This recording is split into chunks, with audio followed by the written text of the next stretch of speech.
नमस्ते दोस्तों। मैं हूं आपका दोस्त ओम और आप सुन रहे हैं भूतकाल द हॉन्टेड टेस्टिमोनीज। एक ऐसी दुनिया की सच्ची और डरावनी कहानियां जहां साए, आत्माएं और अनजानी ताकतें अब भी मौजूद हैं।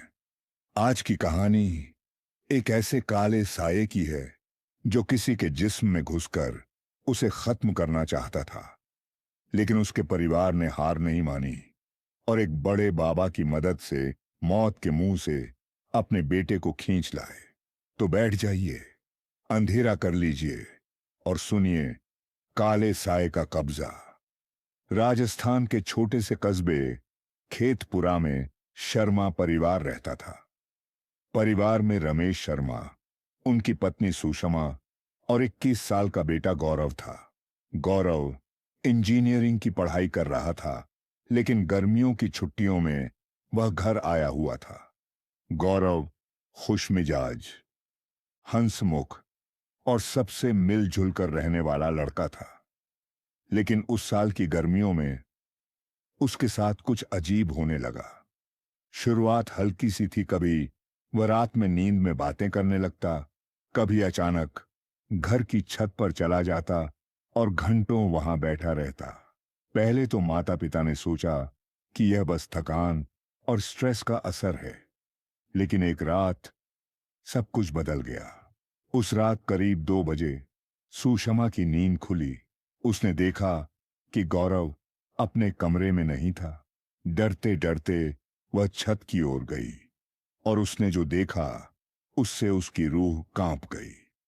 गौरव छत के किनारे खड़ा था, आंखें पूरी तरह काली, होंठों पर एक अजीब सी मुस्कान, और वह धीरे धीरे आगे बढ़ रहा था जैसे छलांग लगाने वाला हो। सुषमा चीख पड़ी, गौरव नीचे आजा बेटा, ये क्या कर रहा है तू? गौरव ने सिर घुमाकर देखा और एक ऐसी आवाज में कहा जो उसकी अपनी नहीं थी, ये गौरव नहीं है, ये शरीर अब मेरा है। सुषमा डर के मारे पीछे हट गई। रमेश भी दौड़ता हुआ ऊपर आया और दोनों ने किसी तरह गौरव को पकड़कर नीचे लाया। लेकिन गौरव बुरी तरह चीखने चिल्लाने लगा, कभी रोता, कभी हंसता, कभी गालियां देता, और ताकत इतनी कि दोनों मिलकर भी उसे संभाल नहीं पा रहे थे। अगली सुबह गौरव बिल्कुल सामान्य दिखा, जैसे रात की कोई बात उसे याद ही न हो, लेकिन उसके शरीर पर अजीब सी खरोंचें और नीले निशान थे जो उसने खुद नहीं बनाए थे। अगले कुछ दिनों में गौरव का व्यवहार और भी अजीब हो गया। कभी वह घंटों कमरे में बंद रहकर दीवार पर कुछ लिखता रहता, काले कोयले जैसे टुकड़े से अजीब अजीब निशान। कभी अचानक घर के किसी कोने में खड़ा हो जाता और एकटक देखता रहता, जैसे किसी को देख रहा हो, लेकिन वहां कोई नहीं होता। सुषमा ने एक दिन गौरव को रसोई में देखा। वह गैस जलाकर चाकू हाथ में लिए कुछ बड़बड़ा रहा था। जब उसने पास जाकर सुना तो गौरव कह रहा था, ये सब खत्म हो जाएंगे एक एक कर। सुषमा का दिल कांप गया। उसने चाकू छीना, लेकिन गौरव ने इतनी ताकत से उसका हाथ पकड़ा कि सुषमा की कलाई लाल पड़ गई। तभी रमेश ने आकर उसे छुड़ाया। रात को गौरव की चीखों से पूरा घर गूंज उठा। वह अपने बिस्तर पर लेटा था, लेकिन उसका शरीर ऐसे मरोड़ खा रहा था जैसे किसी ने उसे पकड़कर झकझोर दिया हो। आंखें पूरी सफेद, मुंह से झाग, और आवाज आवाज बिल्कुल किसी बूढ़े आदमी की थी, तुम लोग बच नहीं सकते, ये मेरा है, ये शरीर मेरा है। उस रात रमेश और सुषमा सो नहीं पाए। सुबह होते ही वे अपने मोहल्ले के बुजुर्ग हरिनारायण काका के पास पहुंचे।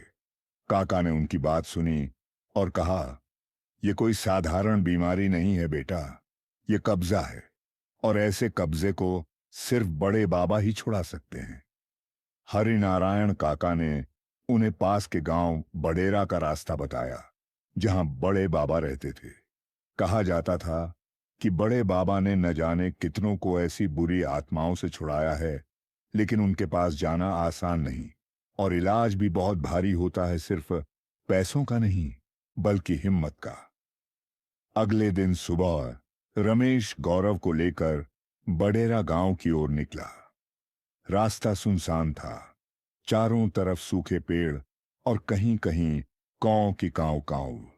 गौरव पूरे रास्ते चुप था, लेकिन उसकी आंखों में अजीब सी चमक थी और कभी कभी होंठ हिलते थे, जैसे वह खुद से बातें कर रहा हो। गांव में पहुंचते ही लोग उन्हें देखने लगे। एक बूढ़ी औरत ने पास आकर कहा, जल्दी जाओ वरना देर हो जाएगी। ये जो इसके साथ है वो बहुत पुराना और ताकतवर है। बड़े बाबा का आश्रम गांव के बिल्कुल किनारे एक पुराने पीपल के पेड़ के नीचे था। बाबा लंबे चौड़े सफेद दाढ़ी वाले और लाल चौगा पहने बैठे थे। उनकी आंखें बंद थीं, लेकिन जैसे ही रमेश उनके पास पहुंचा, बाबा ने आंखें खोलीं और कहा, इसे भीतर ले आओ, लेकिन सावधान रहना, यह अब सिर्फ तुम्हारा बेटा नहीं है। बड़े बाबा ने गौरव को अपने सामने बिठाया।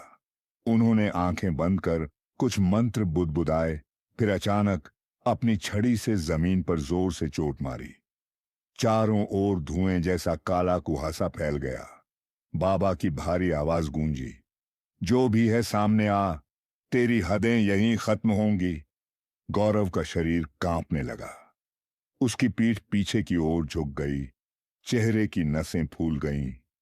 अचानक उसके मुंह से वह आवाज निकली, तू मुझे नहीं निकाल सकता बाबा, ये शरीर मेरा है, इसकी आत्मा मेरी कैद में है।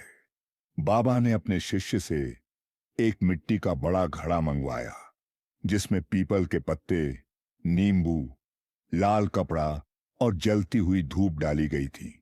उन्होंने तेज तेज मंत्र पढ़ना शुरू किया। एक तो यूएम भूतेश्वरा नमः, एयूएम प्रेतनाथाय नमः। जैसे जैसे मंत्रों की गूंज बढ़ी, गौरव चीखने लगा। उसकी आंखें पूरी काली हो गईं और वह बाबा पर झपट पड़ा। दो शिष्यों ने उसे पकड़कर वापस जमीन पर दबा दिया। बाबा ने उसकी छाती पर चंदन और सिंदूर से एक तांत्रिक चिन्ह बनाया और नींबू उसके मुंह के पास घुमाकर मंत्र पढ़ा। नींबू अचानक फट गया और एक बदबूदार धुआं निकला। गौरव के गले से ऐसी चीख निकली कि पूरा आश्रम कांप उठा। धुएं के बीच एक काले साए का आकार उभरा, लंबा, टेढ़ा मेढ़ा, बिना चेहरा, सिर्फ दो लाल चमकती आंखें। साया बाबा को घूरकर बोला, ये मेरी आखिरी चेतावनी है, इसे छोड़ो वरना तुम भी नहीं बचोगे।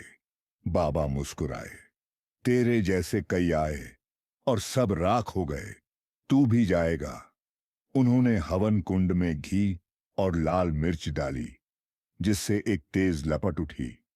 साया चीखने लगा, मानो उसे आग छू रही हो। बाबा ने छड़ी उठाकर 3 बार जमीन पर मारी और मंत्र का आखिरी उच्चारण किया, एयूएम काल भैरवाय नमः, एयूएम मुक्ति प्रदाय नमः। साया कांपते हुए धुएं में बदल गया और नींबू वाले घड़े में समा गया। बाबा ने घड़े को तुरंत ढक दिया और अपने शिष्य को आदेश दिया कि इसे रात होते ही श्मशान में दबा दिया जाए। गौरव बेहोश होकर जमीन पर गिर पड़ा। कुछ देर बाद उसने आंखें खोलीं। पापा, मम्मी, ये मैं कहाँ हूं? उसकी आंखें अब बिल्कुल साफ थीं। रमेश के पूछने पे बाबा ने बताया कि यह घटना गर्मियों से 2 महीने पहले शुरू हुई थी। गौरव अपने कॉलेज के दोस्तों के साथ नजदीकी कस्बे रतनगढ़ में एक पुराने खंडहर को देखने गया था। वहां के लोगों का कहना था कि यह जगह कभी एक पुराने तांत्रिक का ठिकाना थी, जो अपनी मौत के बाद भी यहां मंडराता है। लेकिन गौरव और उसके दोस्त हंसते हुए बोले, भूत वूत कुछ नहीं होता, चलो अंदर चलते हैं, मस्ती करेंगे। खंडहर के अंदर टूटी फूटी दीवारों पर अजीब आकृतियां बनी थीं, उल्टे त्रिशूल, खून जैसे धब्बे और दीवार में गड़ा एक काला लोहे का ताबीज। गौरव के एक दोस्त ने मजाक में कहा, अरे इसे निकालते हैं, अपने हॉस्टल में टांग देंगे। गौरव ने ताबीज को पकड़कर जोर से खींचा। ताबीज बाहर आ गया, लेकिन उसी पल खंडहर के भीतर ठंडी हवा का एक झोंका चला और अंधेरा सा फैल गया। उन्हें लगा शायद बादल छा गए हैं, लेकिन अगले ही पल गौरव को लगा किसी ने उसके कंधे पर हाथ रखा हो।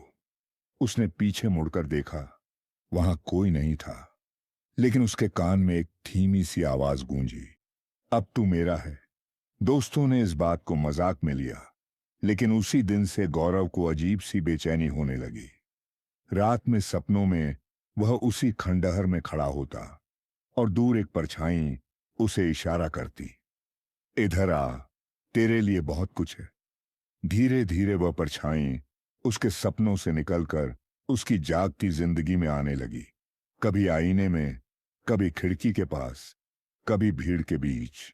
और फिर गर्मियों की छुट्टियों में जब वह घर आया तो उस साये ने पूरी तरह उसके शरीर में प्रवेश कर लिया था। फिर बड़े बाबा ने रमेश और सुषमा से कहा, यह अब सुरक्षित है, लेकिन ध्यान रखना, इसे अकेला मत छोड़ना और घर में हर अमावस्या को दीपक जलाकर हनुमान चालीसा पढ़ना। परिवार बाबा को धन्यवाद देकर घर लौटा। गौरव अब पहले जैसा था, लेकिन वह उन दिनों को याद करके सिहर उठता। रात में कभी कभी उसे सपना आता कि पीपल के पेड़ के नीचे कोई उसे देख रहा है, लेकिन बाबा की दी हुई रक्षा डोरी उसे बचाए रखती। दोस्तों, ये थी आज की कहानी काले साए का कब्जा। क्या आपने या आपके किसी जानने वाले ने कभी किसी ऐसे कब्जे या तांत्रिक विद्या का सामना किया है? अगर हां, तो हमें कमेंट में जरूर बताइए।